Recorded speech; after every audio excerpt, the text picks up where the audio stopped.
এত বড় শহরের বুকে একটা শান্তির গ্রাম, যেখানে গেলে মন জুড়িয়ে যায়, চোখ জুড়িয়ে যায়। আজকে কোনো রান্নাবান্নার ভিডিও হবে না, আজকে হবে একটু ঘোরাঘুরির ভিডিও, অন্যরকম কিছু। আর দেখার জন্য সাথেই থাকবেন।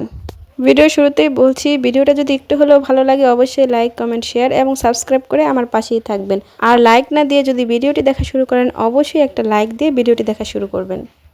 বাবার বাড়ি থেকে চলে যেতে কারোরই ভালো লাগে না, সেম আমার অবস্থাও তাই। আমারও একদমই ভালো লাগছে না। এটা হচ্ছে আমার বাবার বাড়ি। বাবার বাড়ি থেকে শ্বশুর বাড়ি যাওয়ার পথে যা যা করলাম আজকে সেগুলো আপনাদের সাথে শেয়ার করব।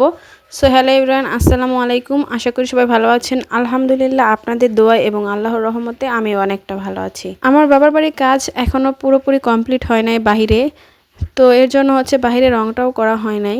এটা হচ্ছে আমাদের নতুন বাসা। আমাদের বাসা হচ্ছে এর থেকে আরেকটু ভেতরে। এটা হচ্ছে দোতলা করা হয়েছে, নিচে হচ্ছে দোকান ভাড়া দেওয়া হয়েছে, আর উপরে হচ্ছে দোতলা ফ্ল্যাট করা হয়েছে। তো দোতলা ভিতরের কাজ সব কমপ্লিট করা হয়েছে, কিন্তু বাইরে রংটা এখনো দেওয়া হয় নাই। আমার মনে হয় বাবার বাড়িতে যতই কষ্ট থাক না কেন, কোনো মেয়েই হয়তো সহজে আসতে চায় না।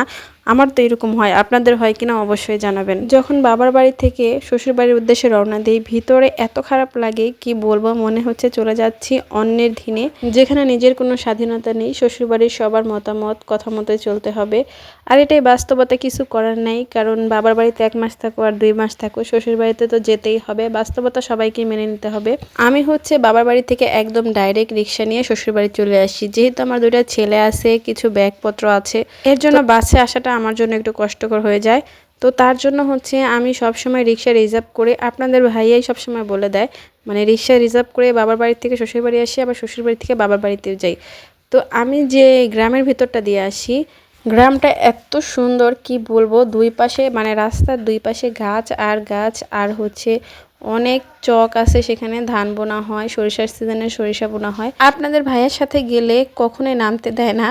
তো এর জন্য হচ্ছে আজকে আমরা নেমেছিলাম, যেহেতু আপনার ভাইয়া আমার সাথে নেই।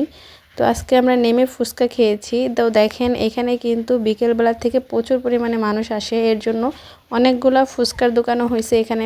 যেহেতু অনেক মানুষ আসে, তো এখানে প্রচুর পরিমাণে দোকান হয়ে গেছে এখন। আর হচ্ছে আপনার আচারের দোকান বলেন, চটপটি, ফুচকা, পুরি, তারপরে খাবার মতো রেস্টুরেন্ট, এরকম অনেক কিছুই হয়ে গেছে এখানে। হচ্ছে আসরের নামাজের পর থেকে প্রচুর পরিমাণে মানুষ আসে এখানে, কিন্তু দেখার মতো তেমন কিছু নাই, কিন্তু পরিবেশটা দেখার কারণে আসে।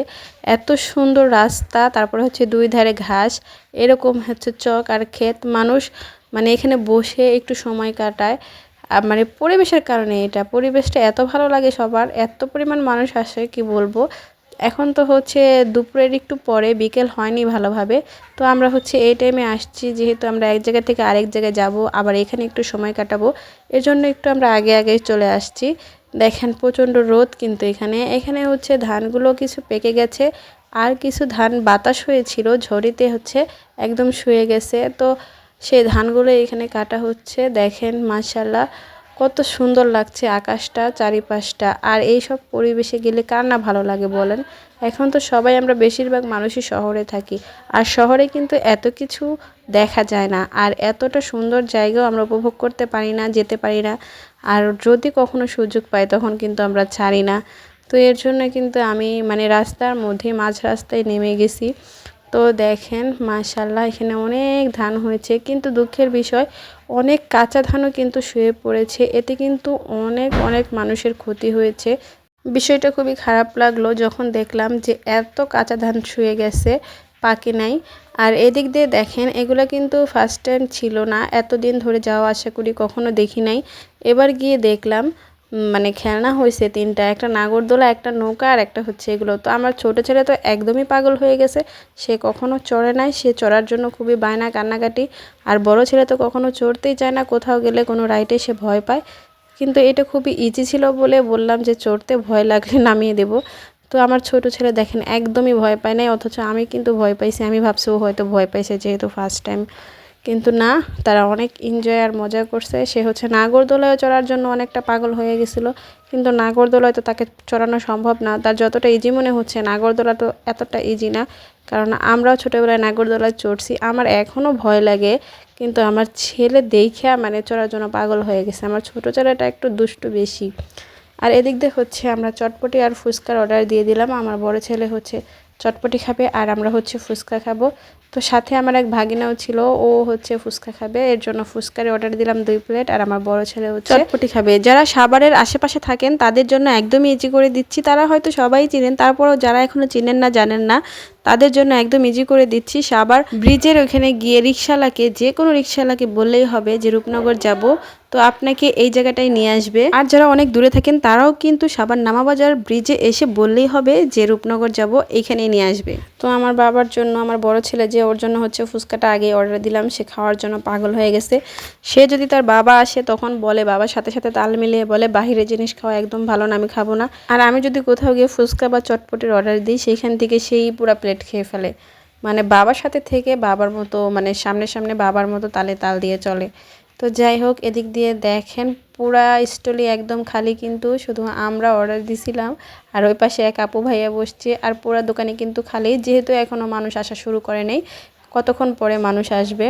তো আমার ছেলে এই তো দুষ্টামি করতেছে, দুইজনই খুবই দুষ্টামি করতেছে, মানে মজা পাইছে। আসলে ওরা তো সবসময় বাইরে যেতে পারে না, আমাদের যেহেতু জয়েন্ট ফ্যামিলি আর সবাই একসাথে সব জায়গায় যায়, এর জন্য হচ্ছে সব জায়গায় যাওয়াটা আসলে পসিবলও হয় না। বাচ্চাকে নিয়ে একাও কোথাও বের হতে পারি না। তো এই বাবার বাড়ি থেকে শ্বশুর বাড়ি যাওয়ার সময় এই জায়গাটাতে হচ্ছে আমি মাঝে মাঝে একটু নামি আর ওদেরকে হচ্ছে একটু ঘুরাই ফিরাই নিই, কারণ প্রত্যেকটা বাচ্চারই একটু ঘোরানোর দরকার, কারণ তাদের হচ্ছে মেধা বিকাশের জন্য ঘোরাটা উচিত আমি মনে করি। তো এই তো আমার হচ্ছে ফুচকা এদিক দিয়ে রেডি হয়ে গেছে। আরেকটা হচ্ছে আমার ভাগিনা, তো আমার ভাগনার আমি বলছিলাম আজ করে ফুচকা খাওয়াবো, তাই জোর করে নিয়ে গেছি। ও হচ্ছে আমাকে এগিয়ে দিয়েই অর্ধেক রাস্তা থেকে ব্যাক করে চলে যাবে। এই স্টলটা কিন্তু খুবই সুন্দর, কসমেটিক থেকে শুরু করে সব কিছুই পাওয়া যায়।